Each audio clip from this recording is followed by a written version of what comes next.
आपको अच्छा नहीं लग रहा तो उसको किनारे हटा दो, लड़ो मत। लड़ते रह जाओगे और लड़ने में क्या सबसे सबसे बड़ा मतलब सबसे ज़्यादा अगर गवर्नमेंट का रहता है मुद्दा तो जाति प्रथा को लेके रहता है। हिंदू मुस्लिम सिख ईसाई, मैं बोलता हूँ हिंदू मुस्लिम है कौन और सिख ईसाई कौन है? एक इंसान ही तो है। तो इंसानों के बीच में फूट डालो और शासन करो की नीति ना अपनाए। मैं अपने सरकार से भी अनुरोध करूँगा और विकास को अच्छा करें, शांति लाएं घर घर में, और जो धांधली चल रहा भ्रष्टाचारी उस पर ज़्यादा रोक टोक करे और उस चीज़ को ख़त्म करे जड़ से ही। अगर आज ख़त्म नहीं हुआ सरकार तो हट जाएगी, सरकार तो गायब हो जाएगी, फिर हम जैसे लोगों का क्या होगा? हम जैसे लोगों का अस्तित्व फिर खतरे में। आम आदमी का जीवन दुर्भर हो जाएगा। इसलिए आम आदमी ही आम आदमी के काम आएगा। इसलिए मेरे को आम आदमी पार्टी में आना पड़ा और बहुत अच्छा है इनका वर्क। कम से कम जिन चीज़ों में फोकस करना चाहिए, जिन चीज़ों में ध्यान देना चाहिए, वो हमारी पार्टी ध्यान देती है और हर जगह के रिजल्ट अच्छा है। मीडिया, कई मीडियाओं में देखा, जो बहुत बड़े मीडिया वाले हैं उनके चैनलों में देखा कि हमारे पार्टी का कभी कुछ काम के बारे में दिखाया ही नहीं जाता। बस बीजेपी, ओनली बीजेपी, जिसका सरकार चल रहा बस उसी के थ्रू मीडिया भी नाच रही थी। तो आप लोग से मैं एक अनुरोध करूँगा कि इस बात को ज़रूर से ज़रूर पूरे जहाँ तक जाए वहाँ तक फैलाएं कि कम से कम हम लोग को एकता लाना बहुत ज़रूरी है। आज अगर एकता नहीं लाया ना तो हमारा जीवन ख़त्म हो जाएगा। हमारा जीवन काल में बदलने में टाइम नहीं लगेगा। अभी है, आप देख लीजिए, प्राकृतिक आपदा भी आने चालू हो गई है। यहाँ पास ही में एक जंगल है, हसदेव जंगल जिसको बोलते हैं। 5 लाख पेड़ कटा तो गर्मी की हालत में अभी पूरे छत्तीसगढ़ की हालत गंभीर हो गई है गर्मी से। अब छत्तीसगढ़ की हालत 5 लाख पेड़ से गई थी, अब 7 लाख पेड़ और काटने का आ गया है प्रोसेस। 7 लाख पेड़ भी कट रहा है तो उसके बाद हमारा हालत क्या होगा आप कभी सोच के देखिएगा। इसलिए खड़े होने बोल रहा हूँ, एकता लाने बोल रहा हूँ और एक दूसरे का सपोर्ट करने बोल रहा हूँ। तब सरकार बदल पाएंगे और अच्छे सरकार ला पाएंगे जो हमारे हित के लिए काम करे।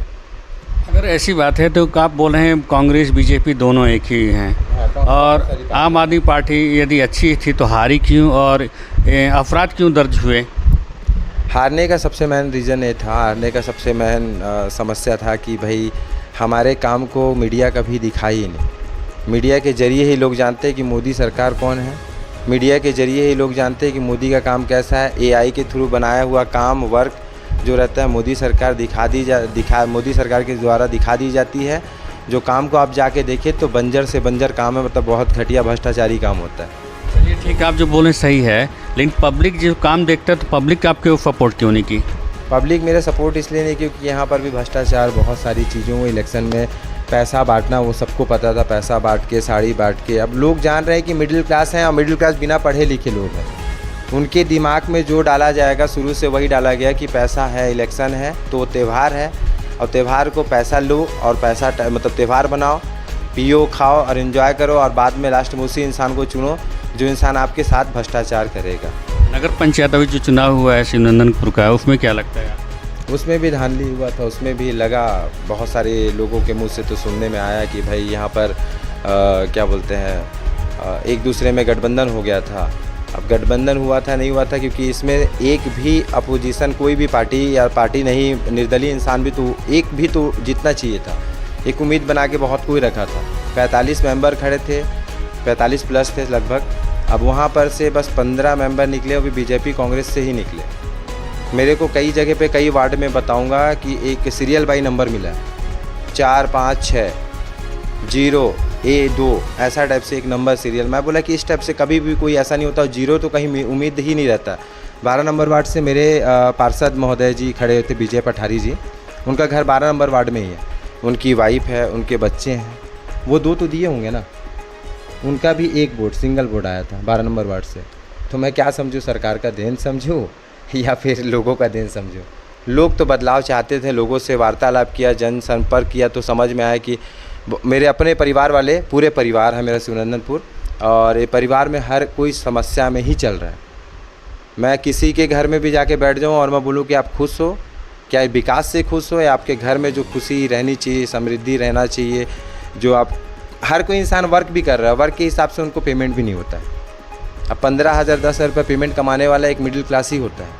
अब वो क्या चलाएगा अपना परिवार, अपना घर, इतने महंगाई के डर पे। यहाँ के जो विधायिका हैं लक्ष्मी राजवाड़े जी, मंत्री जी हैं, तो वो तो बहुत अच्छा विकास कर रहे हैं। विकास तो यहाँ नहीं हुआ। मैं दीदी से खुद वो पूछा, मैं कभी यहाँ पर मेरा भी वार्तालाप हुआ है, तो दीदी से कुछ पूछा कि विकास कहाँ हो जाता है दीदी, और फिर ये हाथ जोड़ने का प्रोसेस बस चुनाव में ही क्यों रहता है? चुनाव के बाद आप लोग कहाँ गायब हो जाते हैं? अरे आप लोग नहीं, आपका टीम वर्क कर रहा है, वो टीम के लोग कहाँ चल जाते हैं? कभी विकास को देखने तो आए?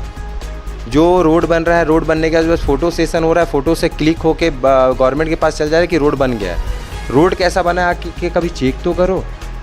पब्लिक शिकायत क्यों नहीं करता? आप ही तो कर रहे हैं। पब्लिक शिकायत नहीं करता, पब्लिक को भी शिकायत है, लेकिन पब्लिक सामने नहीं आना चाहता। पब्लिक को डर रहता है, भय रहता है कि पब्लिक को मैं पहले ये बता दूं कि आप जनता जो होता है वो राजा होता है, और जो हमारे कर्मचारी हैं ना, विधायक हो, सांसद हो, या हमारे नरेंद्र मोदी जी हों, वो सारे जन सेवक हैं। जन सेवक में जनता के सेवक के लिए ही खड़ा किया गया, जनता के सेवक के लिए, सेवा के लिए बनाया गया है। अब उनके सामने आप डरोगे तो कभी अपने अधिकार को नहीं पा सकोगे, और फिर वही अधिकार से विमुक्त हो जाओगे, और बाद में गुलामी का जीवन जो होगा हमारे लिए भी आएगा। पहले अंग्रेज के थे, आज हम सरकार के गुलाम बनते जा रहे हैं।